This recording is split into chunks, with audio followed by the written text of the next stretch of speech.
afternoon, everybody. Welcome to Hump Day, man. It is Wednesday, and this is just Parlays, featuring my pal Chris King. I'm Scott Steehn. I'm the host of this show, allegedly, and I'm the lead handicapper at winnersandwhiners.com. All that good stuff. Chris, might as well go for a soda, buddy. Exactly, and I've got mine right here. And we talked about that. Song. I don't know who brought that up, but now I've been on a Kim Mitchell kick for the last 12 hours. I brought it up last night because we were talking about. It was right after we were talking about when you said "easy come, easy go," and I said I think Kip Winger said that. Oh, see, and I said not to be confused with Kim Mitchell. I would have been a more current reference in Bruno Mars. Yeah, easy come, easy go. You like Bruno Mars? No. I'm just not a fan of a lot of the newer stuff. I'm just, I try to stay in my lane with stuff that I know that I like. That's fair. It is increasingly difficult for me to find new things that I like. I will find little bits and pieces. Like I like Bruno Mars. I like Grenade and stuff like that. I hate Imagine Dragons, except I like Thunder. I like that song for whatever reason, and it's so stupid. The video is even worse. But for some reason, I like that song. So the only thing I know from Imagine Dragons is I think they're the ones that did the theme song for the Goldbergs on ABC. No, that is I Fight Dragons. Is it? Yes, it is. I did not know. I actually looked that up because I like that song, and it's I Fight Dragons. Oh, okay. Well, there you go. Then I do not like them at all. Speaking of I Fight Dragons, unknown entities in the house. Speaking of an unknown entity, what's up, buddy? Michael Dose checking in. Good to see Michael. Tim Earl. Timmy getting that cross promotion going, baby. Bryce Timmy also here after the Mets rallied only to lose in the 9th. My God, I wish I'd have had some action on that game. I had nothing on that game, but what an entertaining game it was. Yeah, it was probably one of the most exciting games of the year. I mean, yeah. Jock Peterson, 3 homers and 8 RBIs. Well, the Royals game was pretty good. It was back and forth, and I thought to myself, back-to-back back and forth games in that series. I texted my buddies, what a great game. I wish I cared. So, yeah, there you go. Ryan Page said he hit that parlay with the Dodgers and Diamondbacks. Yeah, baby. You didn't have to worry about it even when you're down three runs with the Diamondbacks and Zach Gallen's getting shelled. Said, man, we got the Royals pen coming in. Don't sweat it. Everything's going to be all right. Everything.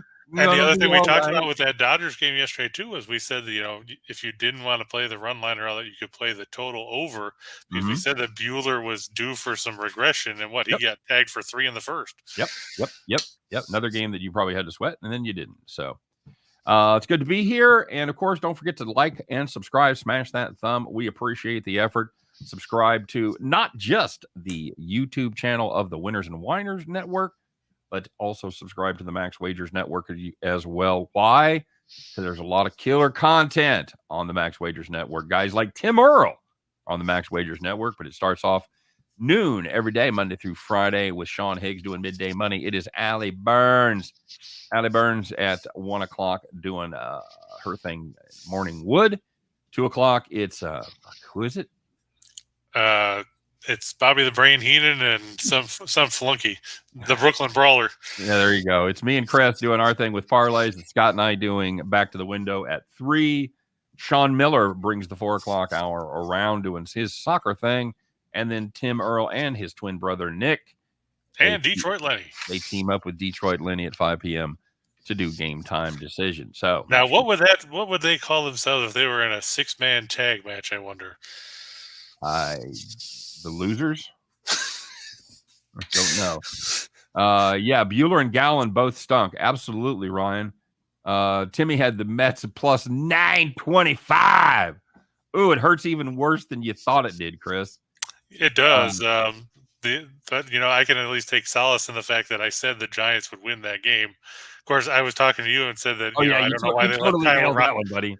No, I mean, on the show, remember I said that the Giants had won Logan Webb's last 17 starts at Oracle Park.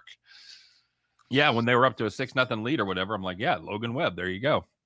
But they weren't up 6-0 when we were on the show. The game. No, I know that. No, I know. I'm just saying because they were underdogs, right? Or they were small favorites. I think they were slight favorites. And we thought we thought that was kind of a mismatch price with Logan Webb being really good. Although you liked the Mets there, didn't you?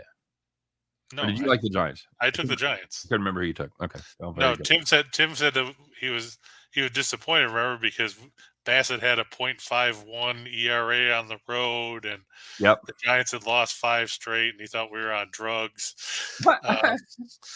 That's not true as far as you know, sir. Pablo Lopez stuck up the joint again. Not really again. He wasn't great, but yeah. That's some of the luster is coming off the hot start of some of these guys, perhaps. Yeah, I mean, I went with McClanahan in that game, just because I worry about Miami's offense because they're so inconsistent. They have all those great pitchers, and then they have, nobody to hit. Yeah. Lex Steele. I love Lex's nicknames. Now he's got Buffalo Bill and Greater Scott. Yeah, I think we're okay with those. Silva in the house. Like the Mets tonight, the White Sox, the St. Louis over 6, and the Boston money line. All right. What are you gonna say? And Lex said he screwed up because he had a 3-leg parlay, and then saw they went against my picks. He had the Reds money line that did not pan out. Ooh. And the Tigers run line in the first 5. They didn't score. They did not score. Michael Doe says the Earls and Lenny would be the Lernies. Nice. They teach the other's opponents. I like that. I don't know. They could have been the Moondogs, you know. Sure. Absolutely true. So, And how'd you do yesterday, buddy? You do okay? I mean, yeah, we had a 4-tier where we, speaking of, Tim, I thought you said the Hurricanes were going to win. What happened there? You didn't get them all right. No. Nobody's but, 100%. No, I mean, I took the Rangers. That panned out. And we were talking about the Oilers game last night. So, I mean, we had a 4-teamer that paid out about 47 and change at $100. 47 to 1, you're saying? Yeah. Yes, there you go. And then we had another one that was 14 and change to 1, and then both the 2-teamers hit. So it was a good night. Excellent. How about you guys? Very, very good. We missed the farm. We had the Diamondbacks' first 5 run line, and they put up 3 runs. They did what we wanted them to do, which was score 3. We thought if we got to 3, we'd be good with Gallen on the mound, and we were not. That was sort of frustrating because they did have a shot there in the bottom of the 5th. They had 1 out, man on first, and I can't remember who it was. Lefty just hit a rocket between first and second, 110-mile-an-hour exit velo. Hit the runner. So instead of first and third, 1 out, you got a guy on first with 2 outs, and that pretty much sunk the inning right there. Yeah, not like drilling your own teammate with a 110-mile-an-hour line drive. He tried to do the the Lord's leap there over it, and it just came up on him and caught him in the leg. So imagine if it caught him in the groin. Imagine. 110 miles an hour. Or shades of Tony Kubek hit him in the throat. Oh, yeah, I remember that too. Yeah. There you go. Michael, no, I don't think we line up for playoff tickets yet just because we won a couple in a row over the Reds. It's nice to see that, we can beat bad teams that are worse than us. Be interesting to see how things go tonight. Kyle Hendricks against Luis Castillo, not the former second baseman Luis Castillo, but the guy who thinks he can pitch. Tell you what, you start lining up for playoff tickets right now. Yeah, bring a book. That's all I'm saying. It's going to be a minute. And Sly said he had the Rangers, the Blue Jays, and the Astros yesterday on a 3-teamer for some pocket change. Blue Jays, Rangers, Rangers win? Are they talking about the He's talking about the New York Rangers? Yeah. Oh, yeah. Oh, that's a good play. Very solid. Yeah, because, hey, look, Zach faded, or we faded him yesterday, and he stunk. Yep. What a shocker. Hey, if you want more Chris's premium picks, or if you want more for Chris's picks, one of his extra good picks, the one that he really, really endorses, you can check his link to his premium picks in the show description. My show description, my link is there as well for my premium service. So if you want to check out either one of those, you can. Check out the great deal that we got going on with our pals over at Caesar Sportsbook. $1,100 bet insurance, your first bet, first deposit. You are basically guaranteed to not lose, and that is a beautiful thing. So if you've got a game you think is a lock, there's a great opportunity to step up your game, bet up to $1,000, knowing it will be completely insured. So check out that. The code on that is ATS wins Caesar CZR. That is ATS WINS CZR. Of course, that is also in the show description, along with the link that'll take you right to that offer. Available, of course, only in states where Caesar Sportsbook exists. And you must be 21 to play, except for the great states of Wyoming and New Hampshire. Where you must be this tall to ride. You must be this tall to ride. Very good. So make sure you check out our offer at Caesars. What else am I forgetting? I don't think you're forgetting anything else. Okay. Unless they created some other promo that nobody told me about because I wasn't invited to the meeting. Bob's, I wouldn't say I'm missing work. That's one of the great lines of all time. Very average movie, but there's about 5 lines that are just outstanding in that movie. And that is one of them. What would you do with $1 million, Lawrence?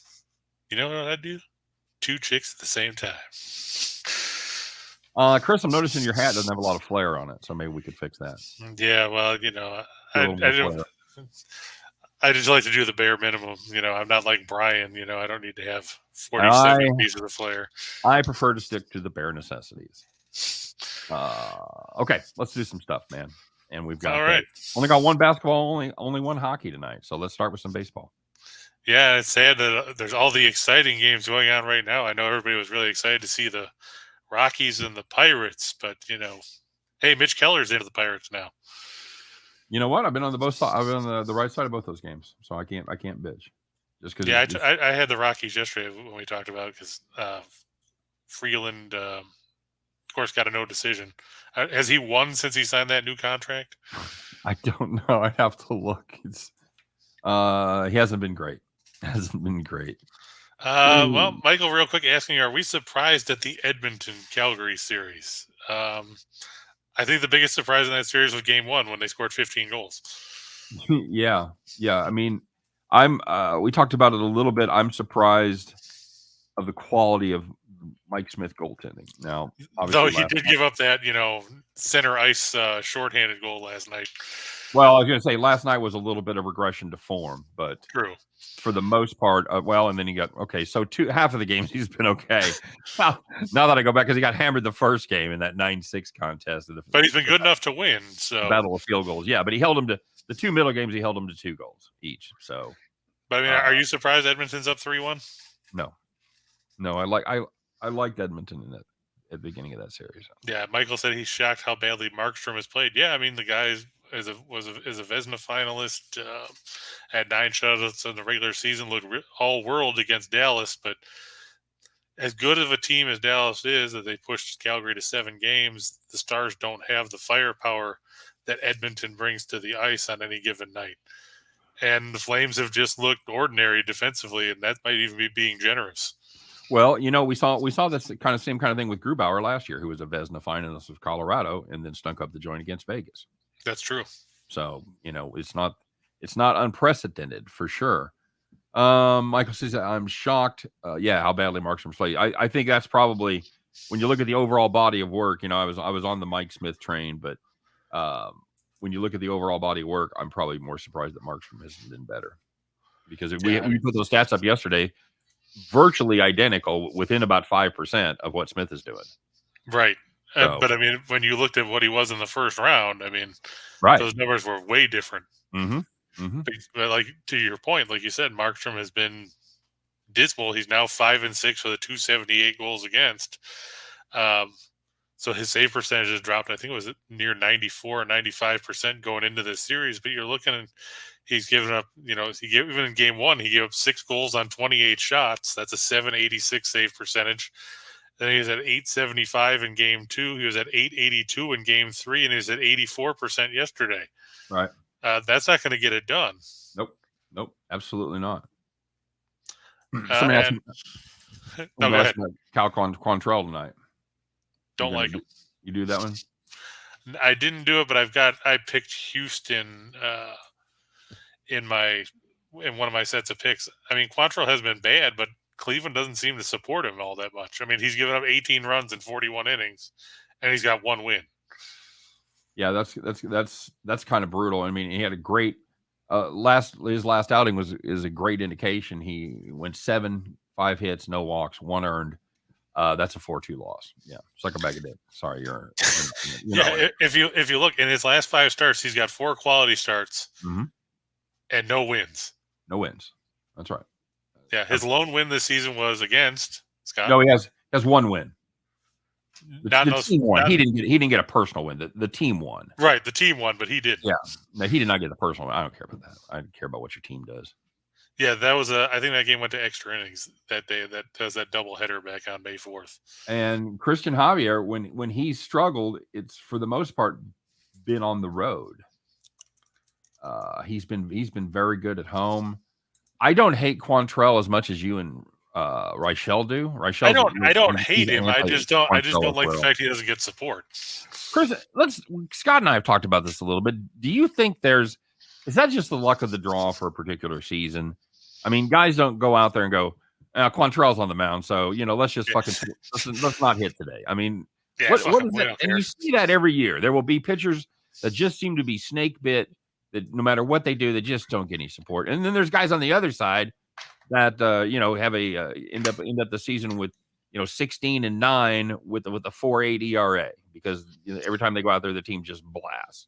Oh yeah, so, I mean, a prime example of that, and this is going back a ways, but in 2009, 2010, the Cubs had a right-hander named Randy Wells, where he'd go out there and he'd pitch 5, 6, 7 innings and end up, with a no decision or a loss because they wouldn't score any runs. I'm just looking at his line right here. He had a game where he had a quality start, went through 8 innings, gave up 3 runs, lost 3-2. Went 8 1/3, gave up 3 runs on 7 hits in a game that they ended up winning 5-4 in extras because they wouldn't score any runs. He went 12-10 that year, and then went 8-14 the next year because they never scored anything. Right. So I mean, it's like you said, and then on the flip side, you've got guys like Mike Hampton that'll win 17 or 18 games despite having a horrible ERA and no numbers that you want to look at. Yeah, that's why. That's why. When you look at wins and losses as far as a pitcher goes, yesterday we talked a little bit about ERA and how that can be deceiving. And wins and losses even more so. I put almost no credence in wins and losses. Now, sometimes there will be a correlation. Guy will have a great line, he'll have a great stat line, and he picks up the wins. That's the way it should be. But there's too many outliers that you can't just necessarily depend on that for sure. Right. It reminds me of the '89 season when Tom Gordon came up with the Royals, his second season. He went 17-9, and he was in the bullpen 2/3. I think he won 14 games out of the pen that year. It was just whenever he would pitch middle relief, he'd come in. So he was the vulture guy. Yeah, and the Royals would inevitably rally and give him the win. So, yeah. So yeah, I see in his second appearance of the year that year he won out of the bullpen. There's another one. He blew a save and got a win, and those are the worst. You blow the save for somebody else, but then yeah, absolutely. The one thing you don't want to have with the closer is a win. If you're the closer and you got a bunch of wins, you are not a guy that's dependable.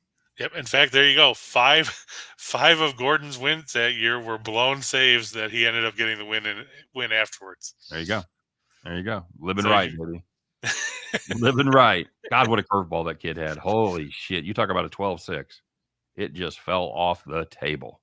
And look at that. Crystal said she didn't bet on the Blue Jays yesterday. Remember, she bet on the Cardinals and was happy on Monday. She didn't bet on them yesterday, and Gaussman trounced Jordan Hicks. Yeah.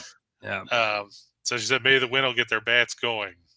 Yeah, Crystal, no matter how much you love the Cardinals, you gotta avoid. You mean the Blue Jays? Jordan. That's right. I mean, whenever if you bet on the Cardinals, whoever likes the Cardinals, you got to avoid Jordan Hicks Day. Like the plague. You just do. Like it's leg day. You just got to avoid it. Could be tough for Toronto tomorrow because they open up a series against the Angels and they'll face Ohtani on the mound. Yeah, we'll see how that goes. All right, what do you got for us today, buddy? All right, well, today we're going to start with game that I saw Michael talk about. By the way, about. Chris, that Blue Jays team is incredibly frustrating to see all the talent they have on that squad and not hit. When the Royals don't hit, you go, yeah, I get it. It's the Royals. It's the Royals. When you got this Toronto team that's just loaded up and down the lineup out there getting 2 and 3 runs, it's very frustrating. I totally understand. I think part of the problem is, they got to stay healthy because, Springer missed time already. He's missed a couple games, Yeah. They need to get a better catcher. Alejandro Kirk is he might be a good catcher a couple years down the line, but he's not a guy that's going to produce a whole lot for you in the lineup right now. No, it's a bit of he's a bit of a throwback in that the catcher is sort of a dead spot offensively. He's the Tony Pena of current Major League Baseball. I wish I could bitch about my team that was 3 games over 500. That'd be fantastic. Anyway, go ahead, bud. What do we got? Yeah, we're going to start with the Padres and the Brewers. These teams split the first 2 games. Of course, we saw San Diego win in the game you picked them on Monday night. I took Burns yesterday over Blake Snell, and the Brewers won. I think it was 4-1. Mm-hmm. Don't pay attention to the records. They didn't. I had to run out, so I didn't get a chance to update them. But it's Aaron Ashby, 0-3 with 1 save, a 3.49 ERA, 17 walks, 34 strikeouts. He's kind of like their long man / 6th starter guy. Right. But he's facing Yu Darvish, 4-1, 391, 113 whip, 11 walks, 37 strikeouts over 46 innings. Obviously, we know Petco Park, not a big place for putting big run totals on the board. And I'm not sold on Ashby at this point. I mean, he'll get you 4 or 5 good innings, but is that going to be enough? Can the Brewers do enough at the plate? I'm not overly convinced of that. I don't know. You can even qualify most of those innings as good innings. He'll get you 4 or 5. Okay, he'll get you 4. He'll get you 4 or 5 mediocre innings. Yes. Yeah, to say I'm not sold on Ashby would be, I think, a bit of an understatement for me. But yes, continue, sir. Okay, the Pods 7-0 in their last 7 when their opponent gives up 2 or less in their last game, and like we said, San Diego only scored 1 yesterday. The Pods also 12-2 in their last 14 against a left-handed starter. They're 13-3 in their last 16 after a loss. Milwaukee 3-8 in their last 11 as a road underdog, and they've lost 6 of their last 7 against the NL West. Quick piece of information: that is an early game. That's a 4:10 Eastern time. So you got a little time. You got an hour and a half, but or almost 2 hours. But just give you guys a heads up. Yeah, that's why I stayed away from the Mets game, and the Dodgers game that's coming up next is another early start because of course they can only have a handful of games that actually started at a normal hour tonight. Right. Because it's Wednesday. But I'm going to go with San Diego. You have any thoughts?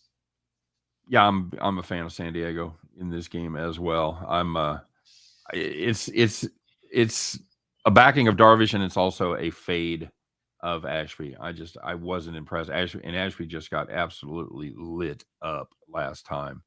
He's been acceptable at home. He has been dreadful on the road. 6.51 ERA, 1.66 whip.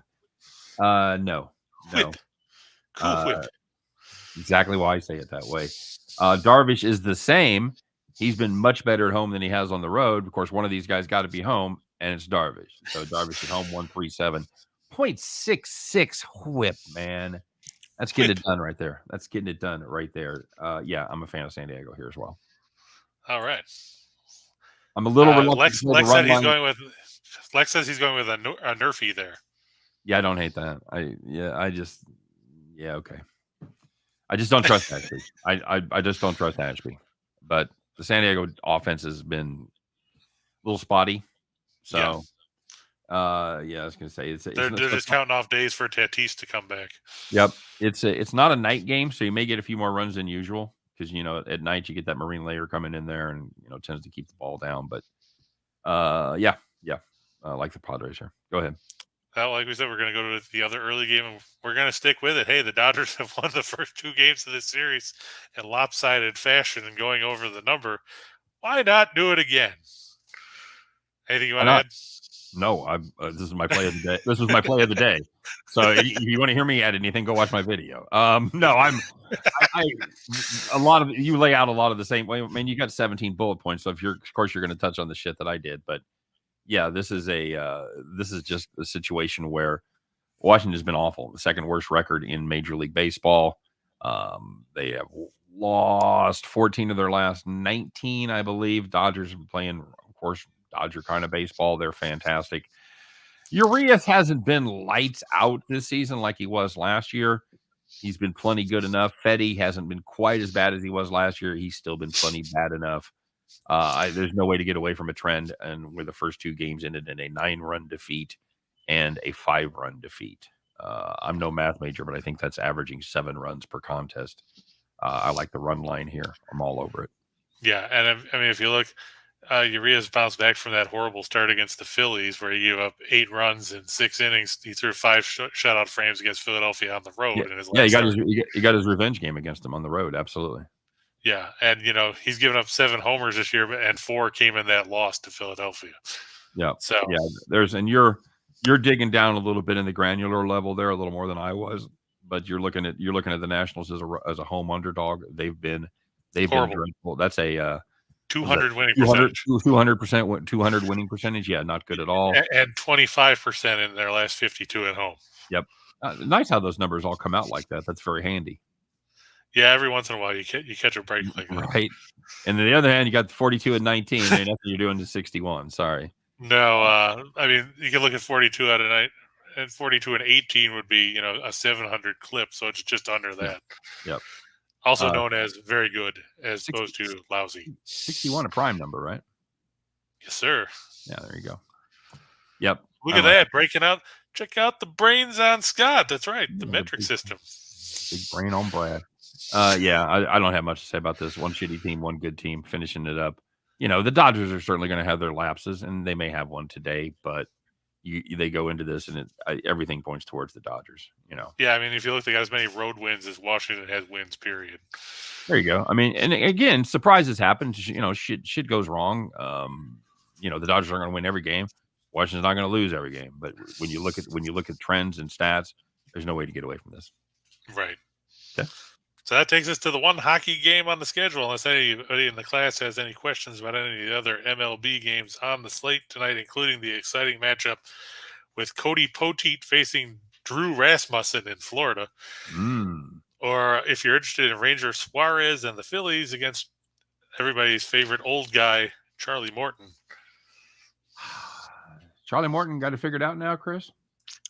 God, I hope so, because I picked the Braves, but the home of the Braves. Yeah, he looked lost for the first part of the season, and his last 3 starts have been good. Been very good last 3 starts. So maybe he's found a little something. He wasn't super sharp last time out, 3 earned and 5 1/3, but yeah, the 2 starts before that he was outstanding. So, and it's better than when he gave up 5 and 5 2/3 and all that earlier in the year.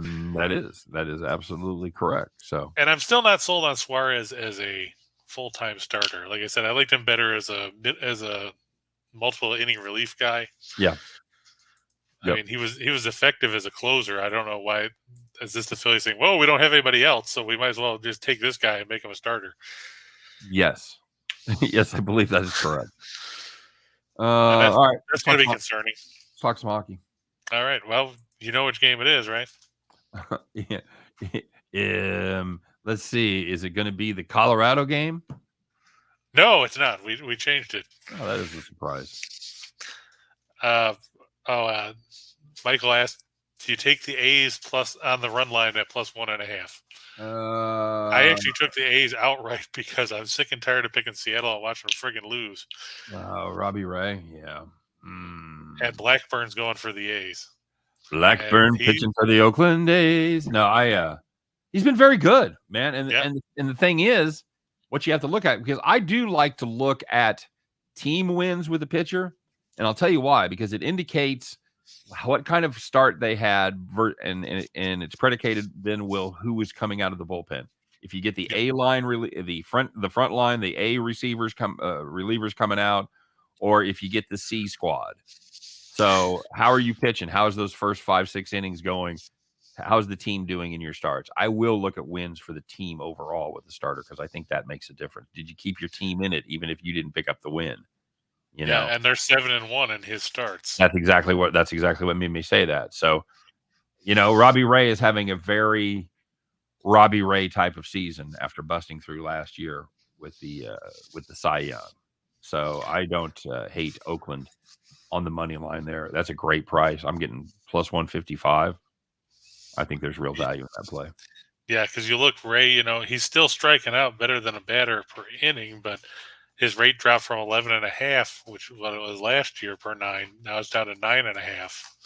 And, with Robbie Ray, he's still going to walk guys, because even last year he still walked guys. Not a ton. He really, really cut him down last year. But this True. year, I mean, he did cut it down to 52. he's back to his old tricks this year. So, and he gives up long balls. Yep. That's the way that works. So, Oakland, the bad news is they're not great against lefties. The good news is they're not great against anybody. They average 3.4 runs per game. They average 3.3 against lefties. So there's not a huge amount of drop off. Yeah, that's anytime you get involved with the A's, you're going to have to find some offense somewhere. That's always going to be the question. But I think I don't know that they have the advantage pitching tonight, but it certainly match up very well. Blackburn has shown he's another one of those guys that you keep expecting him to kind of hit the wall, and he hasn't done it yet. So is it coming? Are we going to see Zach Gallen? Are we going to see Pablo Lopez again? Or are we going to see Blackburn continue his early season dominance? I don't know. Well, and I mean, the other thing that I was looking at too is, the one game that Oakland lost that he started was a game that they lost in extra innings when Tampa Bay scored 5 in the 10th. Yeah, but he didn't have a great start when 4 1/3 gave up 6 hits and a walk. Yeah, three runs. So yeah, you can certainly. But I mean, when you're hanging that as your worst start of the year, right. In a game they ultimately lost 10-7, so he got an ND out of that, right? Right. Oh yeah, because it went to extras. Sure. Okay, so let's talk about the Avs here and why they're going to sweep. Well, you mean they'll win in 5? Remember the Blues? Or no, I mean that's right. Sorry, not sweep. Yeah, win 4-1, or why they're going to win tonight is what I meant to say. It was the ultimate line for me. It was the ultimate flip of the bird the other night, right? After there was all those death threats at Nazem Kadri after Bennington got hurt. Yep. And then he turns around and scores a hat trick to put you in a 3-1 hole. That's the flying fickle finger of fate right there, right in your motherfucking face. Yeah, there you go. Suck a bag of dicks. That's 3 goals in your ear hole. So I mean, that's basically. I mean, is there a better way to silence a crowd than to do that? No, absolutely I mean, not. That's like Jordan shooting over Craig Elo back in '89 in Game 5. Yep. For me, I wish Kadri would have brought his own squid. That would have been if he'd have just pulled the squid out from underneath his sweater after he scored that 3rd goal, just like winged it into the crowd. I think that'd have been funnier than shit. So basically, you're saying you have no faith in Ville Husso. That's it. That's what I said. This comes down to the second line for me. I don't need any other bullet points. All I need is the second one. Bennington's not starting. Husso's in. He's been dreadful. He did not look good the other day. Less than we talked about save percentages that were 93, 94, and he's at 88. Nope. Sorry, not doing it. Kemper doing his thing. I mean, how many goals do you think the Blues have to realistically score to win this game? What, 4? 5-4? Yeah, maybe 4 at a minimum, probably 5. That'd be my guess. So you'd be saying over on the total. What is it? 6.5? Yeah. And Colorado got there by themselves in Game 4. See, that's the thing. It's always about. I feel more comfortable with Colorado team total over. Although, you don't know if they get to 4-zip if they pull in their horns or whatever, 3-zip even in the 3rd period. True. So I might be reluctant to get involved in a total here. If I was, it would be Colorado team total over. I'm guessing 3.5, right? Yeah, let me see what they've got price on 3.5. I take a quick look. Okay. But yeah, I think you're right. I think that at this point, Husso's shown that he can't steal a game, and especially not against Colorado, who just comes at you in waves. Right. Well, that's I'm not talking about Pink Floyd where coming at you in waves, but I can't hear what you're saying. That's basically what Husso's saying. He can't understand the defense telling him to stop the fucking puck. I don't know if you're going to be able to get there, but you did okay. You pulled out right at the last minute, and I was worried you were headed to fucking a big crash there, but you did okay. Okay, let's see. So I will turn the question around. How many goals does Colorado have to score for this to go over 6.5? Same 5. Yeah, at least 4 because But then again, I don't. If it gets to 4-3, I think they would just put the puck into the empty net to make it 5-3 anyway. No, there you go. But I don't hate Colorado on the money line here. I know they haven't been a fantastic on the puck line. Rather, they haven't been a great team. Okay, the Avalanche 3.5 is -155. As far as how many goals will they score? If you get to 4, then it's +100.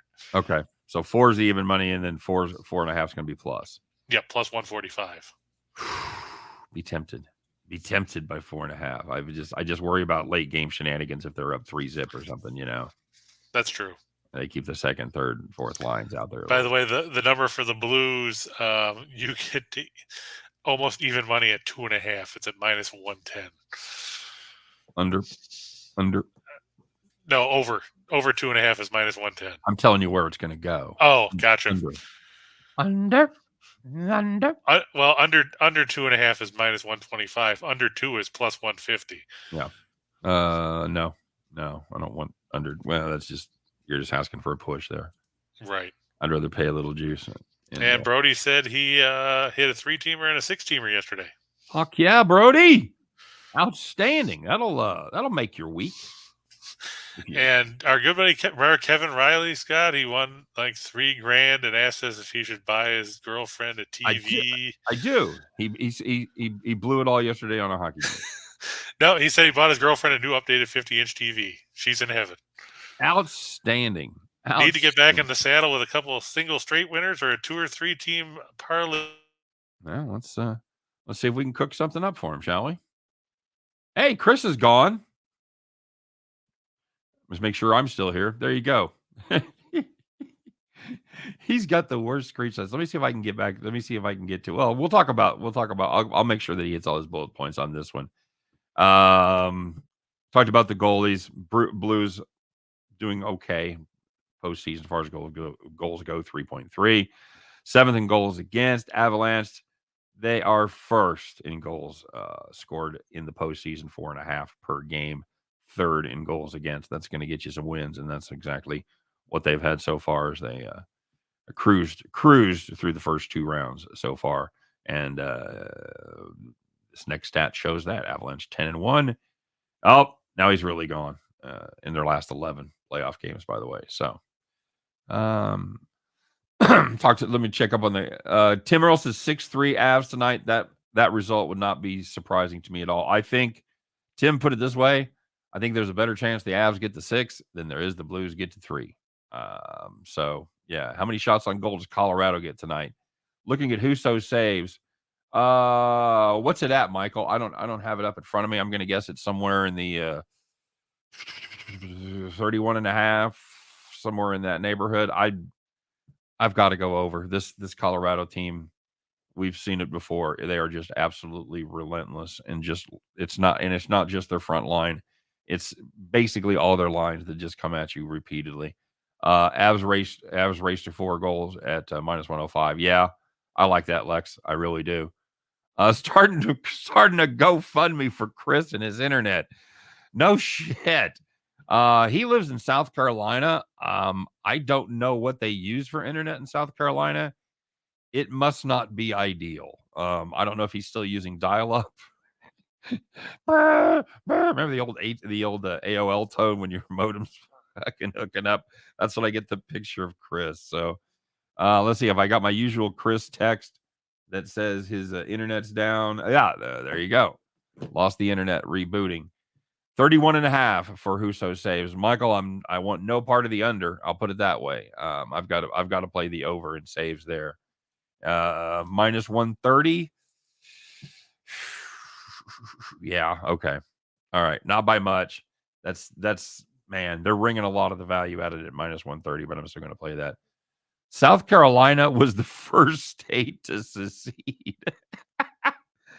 I wonder if it was over shitty internet. Listen to me, you northern motherfuckers. I've got to have my internet working or we are just leaving. We're out of here. And don't even thinking about come by and putting in our modem at Fort Sumter. That's not happening. Hey, there he is. Welcome back. They need to put one in at Fort Sumter.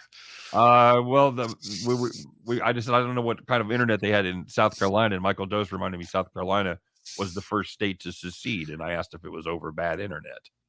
It should have been. I mean, it's Spectrum, but they're notorious for doing stuff at stupid times of day. Yeah, your internet's on the fucking Spectrum, all right. No question about that. Yeah, the autism spectrum. So I pretty much before everything went away, I pretty much got through all of your bullet points on the hockey game. Great. And I was just getting ready to read the last couple, and then you were gone. So I figured you were ready to go. Oh, there he goes. He's rebooting. So you went from Frozen to gone. So let's talk a little basketball. Yep. We got the one game in the Eastern Conference Finals. I've waffled back and forth on this one, trying to figure out which way to go with it. I'm going to lean towards the Celtics. I'm still not sold that Tyler Hero is going to be in good enough shape to play. I know Marcus Smart's still a game time decision for Boston, but look how well Boston played defensively, even though the defensive player of the year wasn't on the floor. Mm-hmm. I mean, both teams were good defensively, but 82. Yeah, 82 points. 82 not points. good, Bob. Not good, Bob. That's not good at all. Hero's still questionable. Lowry's questionable. Struss is questionable. PJ Tucker's questionable. Gabe Vincent's questionable. I think Alonzo Mourning and Shaq are also questionable for tonight's game. So is Chris Bosh and Dwayne Wade. Basically, if they have a Heat uniform, they're probably questionable. The two big ones for Boston, of course, are going to be Robert Williams and Marcus Smart. They are both questionable as well. Right. So what's your advice here? You want to wait closer to game time to see who's hurt? Do you care? Does it matter to you? If both Williams and Smart can't go, I guess that's my question. If both Williams and Smart can't go, does that change your pick? I don't know if it'll change the pick. I mean, Williams didn't play that much as it was in game 4, and Smart didn't play at all. It just meant Horford did a whole lot more stuff defensively and on the glass than what you would expect, because he didn't shoot the ball, but twice? Yeah. That's really weird that they're able to change his role like that. Yeah, of course, we talked about how we loved the fact that he was only supposed to go over 11.5 points, and then he shot the ball twice. Yep. Well, that's a direct result of Williams not being there, because with Williams out, obviously he's got to do more of the actual center grunt work. Oh, Michael Doe said Ronnie Cycli is available for the Heat. So that's nice. Outstanding. So, maybe they can get Billy Owens. That's a good pull right there. By the way, the only thing that came up in hockey that you hadn't talked about, Husso saves over 31.5. Yeah, I mean, if Colorado controls the game, Husso's going to have to make that many saves. Yep, that's exactly what they're just. And the nice thing about Colorado is they just all the lines shoot, all the lines put pressure on you. So, all right. Which way are you leaning here? If everybody was healthy, I'd be on Miami, but there seems to be more questions on the Miami side than there is on the Boston side as far as injuries go. I really, I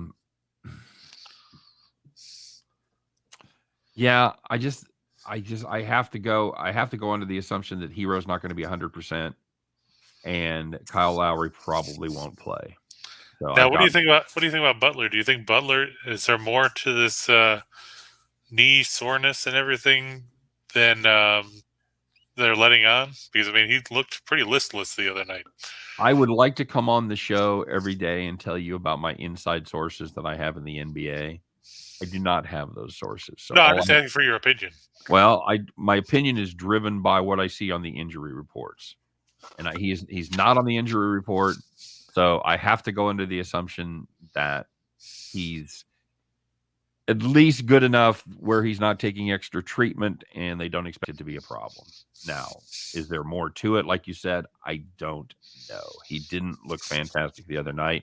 I do like the fact he's had 2 extra days to get better. So I'm going to assume Butler is at over 90%. Okay. I saw Bill McDonald asked, "What do you think of the total tonight?" It seems like it's low, and it is, in my opinion. I mean, it was at 203.5, 204, somewhere around there. Yep. Seems a little low, don't you think? I think both of these offenses snap back a little bit. You can't. It's like limbo. At some point, you've just lowered the bar too much, and you start talking about 204 in an NBA game, and there's just too many opportunities for one good quarter to put that over. Yeah, because we talked about that the other day when it was at 205.5. Yep. I mean, you can go 45 points for 3 quarters, and everybody busts out for one of them and puts up 70, and you're over. Yep. Lex said the line has now moved to Boston -2.5. Somebody getting some injury news. That sounds like. Now, was Hero downgraded or upgraded? Did he go? Last I knew he was still questionable last night all day, as far as I know. Okay. He was listed as a game time decision. Okay. Tim, do you have anything on that? I mean, after all, that's the title of your show. So I was wondering. It ain't game time yet, though. That's true. I was wondering maybe he heard something. I know. All right. So you and I are. Yeah, I'm gonna have to be on the Celtics here, but I think I like the total better, and I know it doesn't make a lot of sense playing into the teeth of 182 in the last game or 184, whatever the fuck it was, but -6. Yeah, I'm gonna have to. I play the over here. So yeah, I agree. I've got that further down too. Let's go make some money. Let's go make some money for Kevin. He needs his own new TV now for his office. Yeah. You need a big TV. You got to get like a 70-inch TV. Take up the whole wall. Okay. That's right, Al. Dodgers, Padres. 2 teams we liked. 2 teams we talked about. Yep. 2 teams that have the pitching advantage. Yep. I'm going back to Horford going over the total. Okay. I think he's only 10.5 points. You know he can shoot threes. Mm-hmm. You know he's probably going to be more involved than he was in Game 4. Because basically Miami gave up after the first quarter, like you said. They had already won Game 3. They knew they were going to go home with home court advantage either way. So why not punt the game once you were down? I mean, it took them, 9 minutes to hit a field goal? Yep. Yeah, my God, what a start. Yeah, that's why I texted you. I said, well, they started 0 for 14. Yep. I'll tell you, the only thing that gives me pause about this Horford thing is Robert Williams' status. True. But even playing the 5 full time, he should be able to get to 11. Yeah, you figure if he hits a couple of threes and gets a couple offensive rebounds or gets fouled and goes to the line, and maybe keep him on the perimeter a little bit. Make him stretch. Make Adebayo come out and play him on the perimeter. Yeah, I mean that's what worked so well for the Mavericks against Utah. Is they stretched out and made Gobert try to defend on the perimeter. Right, and then it opens up inside. And if only they could run a back cut game like the Warriors do. Yeah, or like Princeton, because the Warriors looked so good last night. Yeah, well, we can blame Tim for that too, because remember he said he was on Dallas the whole series and then took Golden State. Oh yeah, that's right. I like this blame Tim for everything. There you go. It's a great new part of the show. All right, so you don't forget to join us at 2:45 for Blame Tim. That's right, blame Timmy. Getting great value here on this puck line from -240 to +105. You're getting $1.45 in value. I'm going to have to play it just for that. Is that about as big of a swing as you would normally see? Yeah, that's well with my limited hockey betting, that's probably one of the. Well, I just mean not just in hockey, but in general. Oh yeah, you wouldn't see that in any other sport. Not a chance. Would you see like Clayton Kershaw on the mound at -240 and the run line being +105? No, not a chance. That's way you're going to see on a great baseball game. You'll get $1 worth of value. Gotcha. You'll go from -220 to -120. That's if everything works out. It's a home team; they don't score a lot of runs, but yeah, $1.40, $1.45, got to play that. So like basically the dollar on the Padres game is about as high as you're going to go. Right. This is like the bargain aisle at Target. Even if you don't really need it, well, I don't really need 10,000 staples, but they're $2. So I'm going to have to buy them. That's the way this game is for me. Even if you don't love it, you have to play $1.45 in value. You have to play the puck line here. Gotcha. All right. You ready for the 4 for the show? No, let's wait about 5 minutes. Yeah, I'm ready. Let's go. Great. Well, all right. We'll wait 5 minutes. All right. So we'll talk about Lex needs Sawinski to homer to keep his 12-leg parlay alive. Betting on a guy from the Pirates to hit a homer probably isn't the best way to try to win a parlay. You deserve that parlay win if you hit it, Lex. That's what I'm saying. I will grant you that. I also want to know what leg it is. Is it leg 12? Is it leg 2?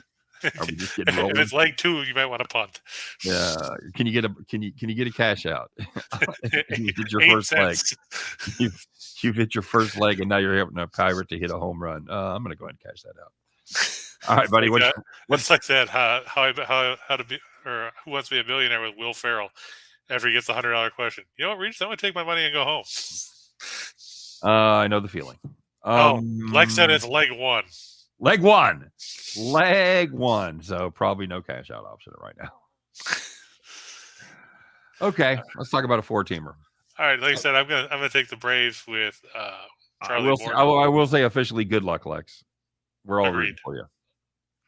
All right. I mean, we'd have to root for him. I mean, he took a guy from the Pirates to hit a homer. Yeah, God bless you. That'd be like saying back in, when they didn't have the universal DH that you were taking a pitcher. God, what's a Pirate to hit a home run? Like 9-1 by itself? And Lex said, no cash out. Yeah, no shit. No cash out, no shit. Braves, yep. I'm going to take the Rays over the Marlins. I think Rasmussen, he's pitched well of late. Yep. Poteet, he's not been bad, but we've talked about Miami's inability to generate offense. They have a lot of good pitchers, but they don't score any runs. Okay. Example 1, yesterday. Mm-hmm.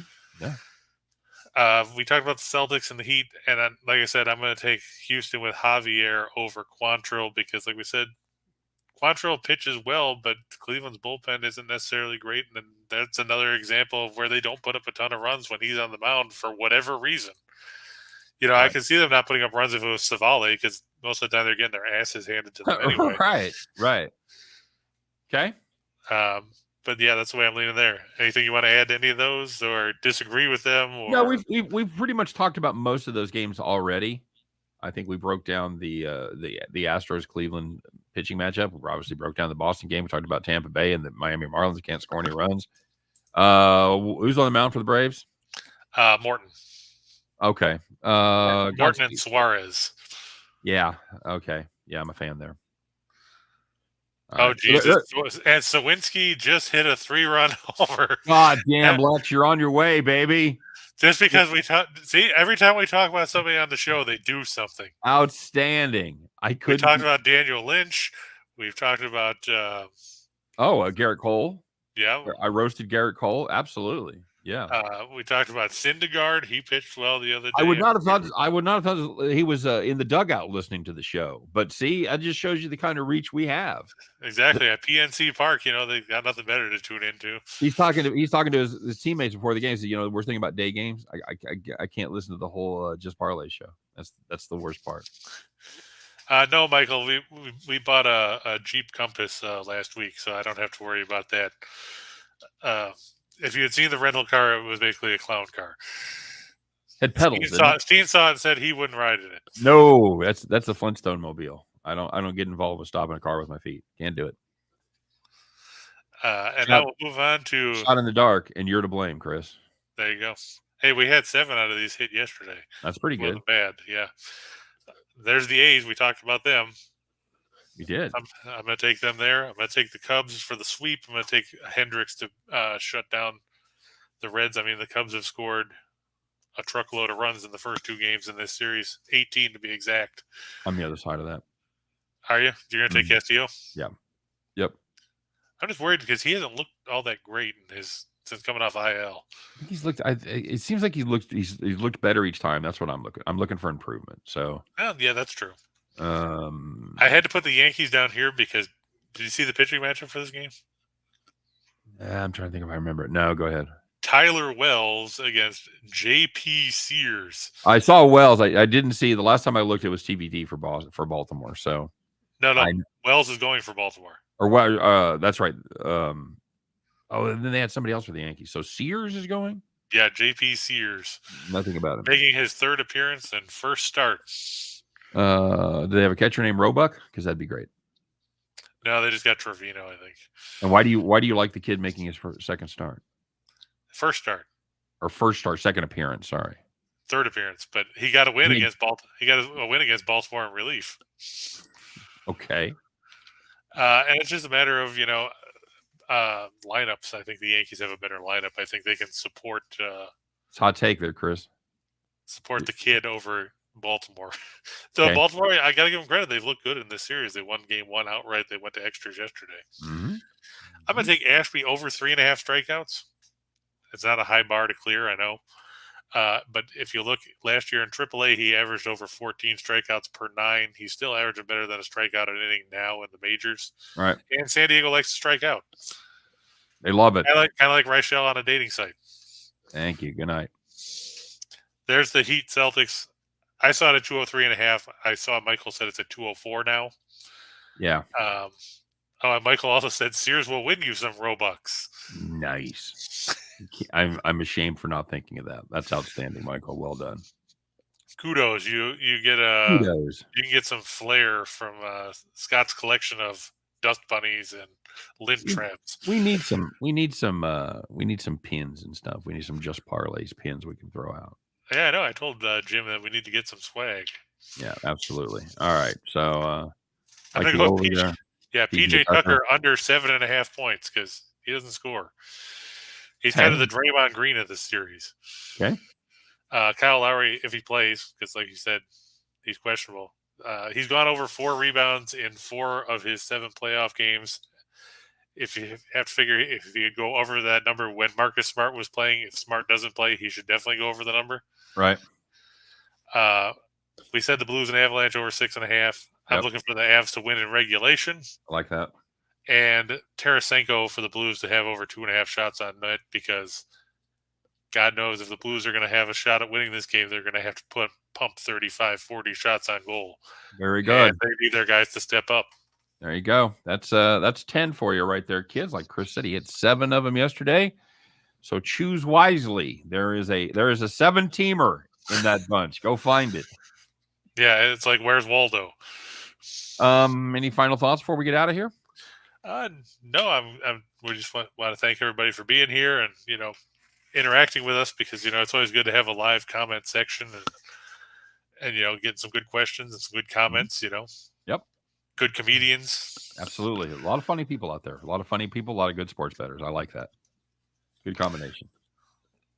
All right. You guys have a great day. We do appreciate you watching. As Chris said, don't forget to check out all the other great offerings, including just a few minutes from now, as Scott and I will be doing our thing. We get to hear all about his trip to Las Vegas, and we get to hear Scott Reichel with probably not much sleep under his belt. So that'll be fun. Enjoy. And you can listen to him bitch about Spirit Airlines. Listen to him bitch about Spirit Airlines. By the way, I don't know who next month's sponsor is. Ain't going to be Spirit Airlines after the next show. So you guys have a wonderful day. Good luck on all your plays. Thanks for watching. Don't forget we do this every single day at what time, Chris? 2 p.m. Eastern, 1 p.m. Central. What is that? 9 a.m. Hawaii time. Yeah, whatever it is, we'll be doing it. You guys, you know the drill. We talk about everything under the sun, but eventually we come back and we circle back around and try to talk about what, Chris? Just parlays. There you go. You guys have a great day. We'll see you next time.